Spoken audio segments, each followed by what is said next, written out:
Hi நண்பர்களுக்கு வணக்கம். இன்னைக்கு இந்த வீடியோல கோதுமை பிரெட் சில்லி மசாலா எப்படி செய்யறதுன்னு பார்க்கலாம். இது செய்யறதுக்கு தேவையான பொருட்கள் ஒரு 5 ஸ்லைஸ் கோதுமை பிரெட்.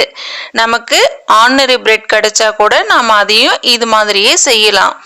கூடவே ஒரு பெரிய சைஸ்ல தக்காளி இந்த மாதிரி சின்ன சின்ன பீஸா கட் பண்ணி வச்சுக்கோங்க. கூடவே பெரிய வெங்காயம் ஒன்று நல்லா நீளமா இந்த மாதிரி கட் பண்ணி எடுத்துக்கோங்க.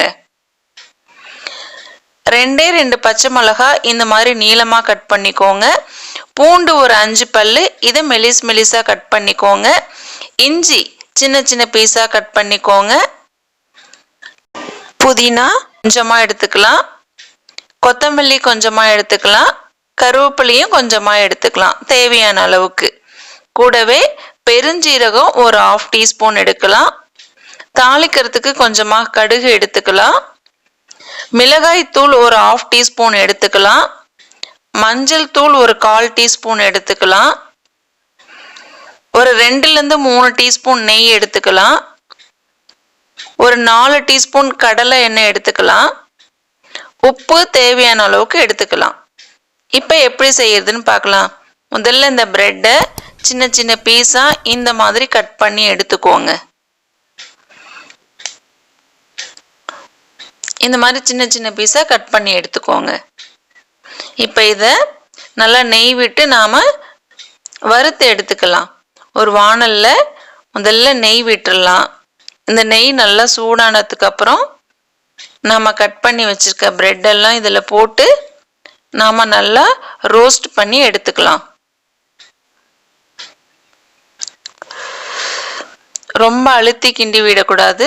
பிரெட் எல்லாம் உடையாம மெதுவா கிண்டி விட்டுக்கலாம். கோதுமை பிரெட் உடம்புக்கு ரொம்ப நல்லது. நாம எப்பவுமே பிரெட் வாங்கணும்னா கோதுமை பிரெட்டா வாங்கி யூஸ் பண்ணோம்னா ரொம்ப நல்லது. மைதா விட கோதுமை நல்லது. இப்போ நான் ரோஸ்ட் பண்ணி எடுத்துட்டேன் பாருங்க. இந்த மாதிரி தனியா ஒரு பிளேட்ல எடுத்து நல்லா ஆற விட்டுடுங்க. இப்போ வேற ஒரு வாணல்ல நாம எடுத்து வச்சிருக்க 3-4 டீஸ்பூன் கடலை எண்ணெய் விட்டுக்கலாம். இது சூடானதுக்கு அப்புறம் பெருஞ்சீரகத்தையும் கடுகையும் தாளிச்சுக்கலாம். இது ரெண்டும் நல்லா பொரிஞ்சு வெடிக்கட்டும். இப்ப எனக்கு வெடிச்சிடுச்சு. இப்ப நாம கட் பண்ணி வச்சிருக்க பூண்டையும் இஞ்சையும் இது கூட சேர்த்து நாம வதக்கிக்கலாம். இது வதங்கினதுக்கு அப்புறம் பச்சை மிளகாயும் போட்டுக்கலாம். நாம மிளகாய் பொடி போடுறதுனால பச்சை மிளகாயை பார்த்து போட்டுக்கோங்க. இப்போ நாம கட் பண்ணி வச்சிருக்க வெங்காயத்தையும் இது கூட சேர்த்துக்கலாம். வெங்காயம் நல்லா வதங்கினதுக்கு அப்புறம் நாம கட் பண்ணி வச்சிருக்க தக்காளியை இது கூட சேர்த்துக்கலாம். எல்லாமே சட்டுன்னு வதங்கிடும்.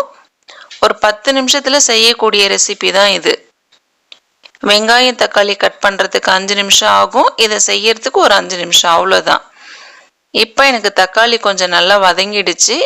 தக்காளி வதங்கினதுக்கு அப்புறம் நாம எடுத்து வச்சிருக்க மஞ்சள் தூளையும் மிளகாய் தூளையும் இதுல போட்டுக்கலாம். போட்டு நல்லா சுருண்டு வர அளவுக்கு இதை நாம வதக்கிக்கலாம். உப்பையும் இது கூடவே சேர்த்துக்கலாம். இது நல்லா சுருண்டு பச்சை வாசனை போகிற அளவுக்கு நல்லா சுருண்டு வதங்கி இந்த எண்ணெய் தனியா பிரிஞ்சு வருது பாருங்க.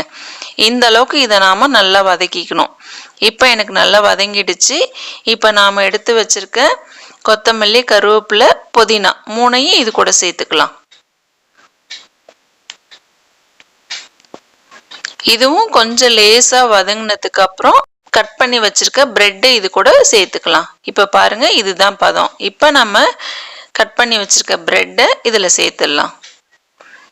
இது ஒரு 2 நிமிஷம் நாம இதுல போட்டு பெரட்டணும்னா போதும். ஸ்டவ்வை நிறுத்திட்டு கூட பெரட்டலாம். அவ்வளோதான், ரெடி ஆயிடுச்சு பாருங்க. ரொம்ப ஈஸியா செய்யக்கூடியது தான். ஈவினிங் டைம்ல டக்குன்னு நம்ம குழந்தைங்களுக்கு செஞ்சு கொடுக்கலாம். ரொம்ப ஹெல்த்தியான ரெசிபியும் கூட. நீங்களும் செஞ்சு பாருங்க. வேற ஒரு நல்ல ரெசிபியோட அடுத்த வீடியோல நான் உங்களை சந்திக்கிறேன். நன்றி.